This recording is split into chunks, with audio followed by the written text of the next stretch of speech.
Hello, everybody. Some old guy with MS here. Um, Continuing on with investing basics.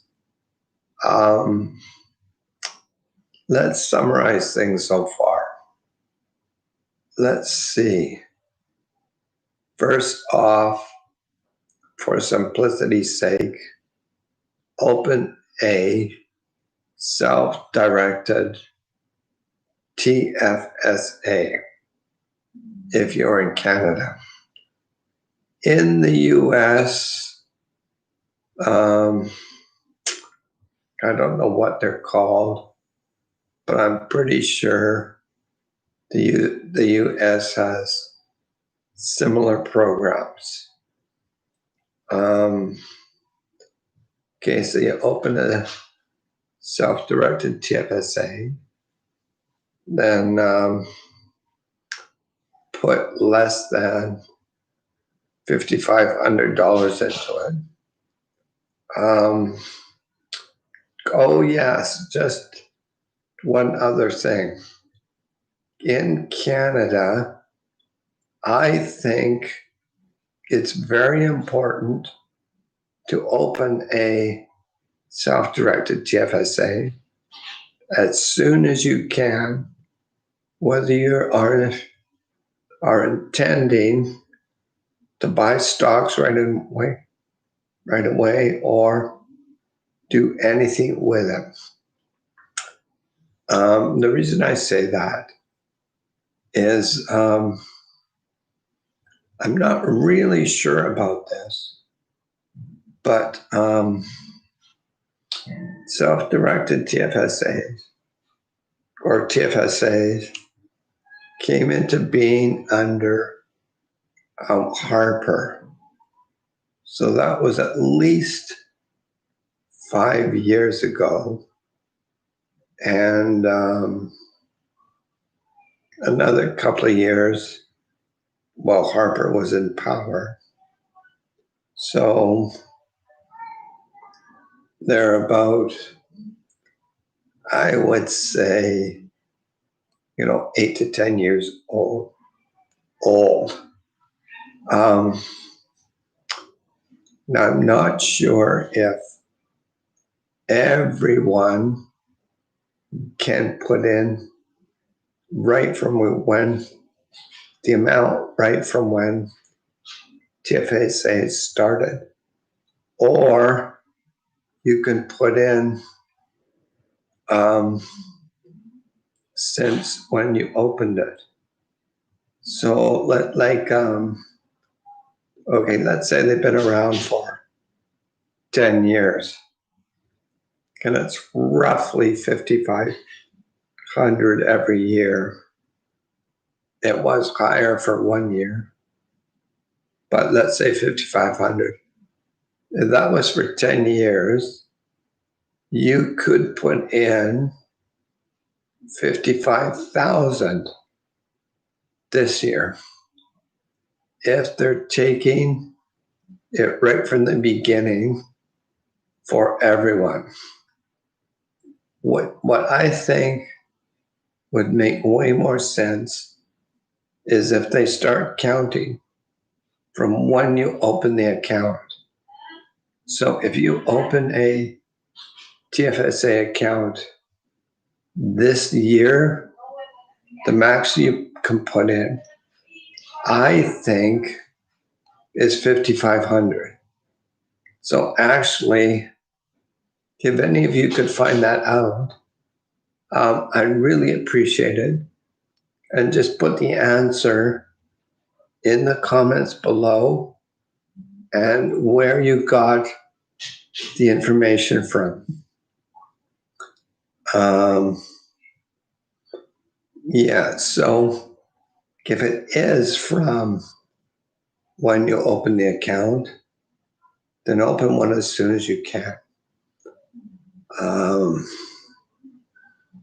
Yeah.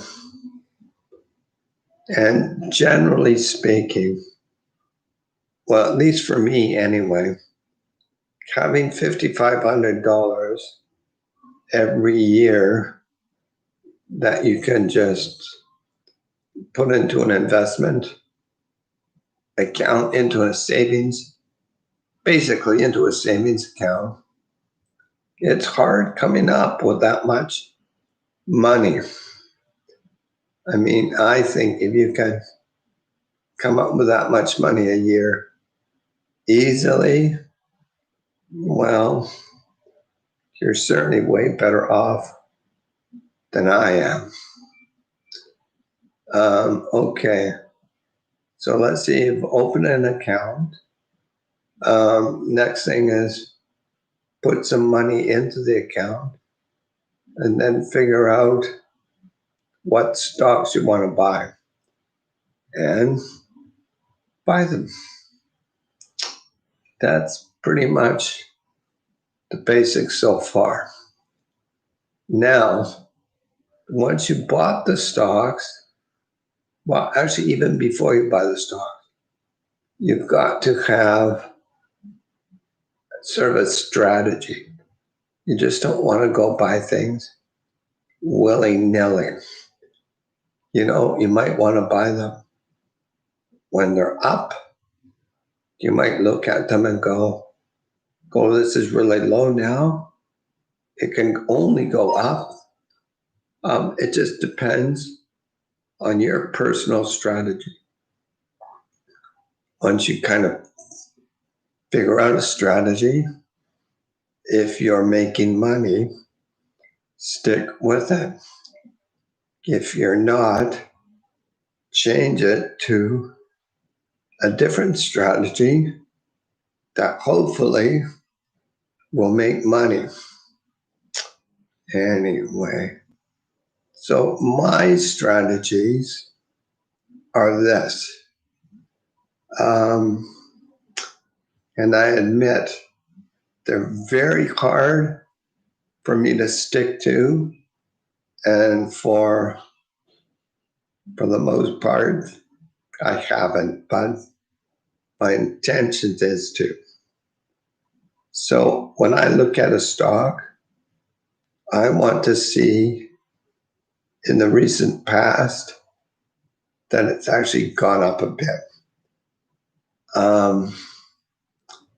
I want the stock to prove to me that it can go up. So, see, basically for an investor, you want the stock price to go up. I mean, it does matter if it makes money, if the company is profitable, but if it's profitable and doesn't make your stock price go up, it really is of no value to you. At least not right now. Then you become an investor sort of like Warren Buffett, and you're banking on the rest of the world seeing the potential in that company, and then the prices to appreciate. Which is okay. But generally speaking, I want the stock to show me it's going up in value, right? So I want to see a stock that has had a recent, 2, 3, 5% increase in value. Then I'll buy into it. Then once I own the stock, if it goes down 5%, I start thinking about selling. If it goes down 10%, I definitely want to sell. If it goes down, 15, 20%, I have to sell immediately. And otherwise, I've kind of missed the boat. It doesn't mean I don't watch it anymore. If it goes up, 5%, I may buy back in. See, the thing is this: you buy stocks that you think will go up in value. I had a friend a long time ago, and I was explaining my theory to him, and he said, yeah, but you're buying things thinking they'll go up. If you sell them, you're kind of giving in. You're telling the world, I was wrong. Well, there's nothing wrong with being wrong. There is something wrong with losing money. If the stock is going up, it's going up. I don't sell it. You will hear me often say, and I will say it again, I am not a financial advisor. This is just what I do. And in some ways, I think that's a good thing. Many financial advisors, they'll look at your portfolio and they'll go, ooh, this stock, you've really done good on it. You should sell it and cash in on it. Well, there are two things about that. When you do sell it, yes, you are locking in your gains. But why would you sell something that's going up in value? To me, it just does not make sense. It's the same thing. You'll have an advisor. He'll look at your portfolio and he'll say, ooh, this has really gone up. You need to sell, X amount of dollars of that stock and rebalance. Well, the way I look at it is like this. If you're an employee, say you have a salesperson that is just knocking it out of the park, really, really good salesperson. Would you go to them and say, look, you're doing super fantastic, so I'm going to cut your territory, or I'm going to cut your hours, and I'm going to give it to some of these other ones that are not doing so well? Well, that's essentially what an advisor is saying to you when they say rebalance your portfolio. Why on earth would you cut something that's doing well? To me, it seems it should be the other way. You should be putting more money into it, not taking money out.